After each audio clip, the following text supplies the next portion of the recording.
હવારમાં પેલા tiffin pack કર્યું અને પછી કચરાની ડોલને ઉપાડી પેલા ધોઈ નાખી પછી કચરો જમા કર્યો. અરે ધોવી પડે ગોબરી, ન હાલે.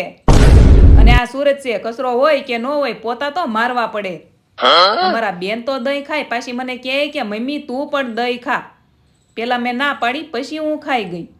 જમીન પછી મેં એડિટિંગ નું કામ ઉપાડ્યું અને અમારા બેને ડેન્ટિંગ પેન્ટિંગ શરૂ કરી. પાછી કહે કે મમ્મી હું તારી સબસ્ક્રાઇબર છું. પછી તો મેં સબસ્ક્રાઇબર ને હુવડાવી દીધી અને કપડા હજી હુકાણા નહીં તો કાંઈ નહીં, હાલો ગરમ ગરમ પાણી ગળું હારું રહે. અને હું એમ કહેતી હતી કે તમારે હવે કાંદા વેચાતા નથી લેવાના, આપણે અહીંયા આવી ગયા છે. અને પછી મારા હાથમાં મકાઈ આવી ગઈ એટલે મેં ઠેકડા મરાવી દીધા. અને હવે મારે એકલા ખાવાની છે નહીં. આજ કમેન્ટમાં કાંદા. તો મળીએ નેક્સ્ટ વિડીયોમાં. જય દ્વારકાધીશ. Like, share, subscribe.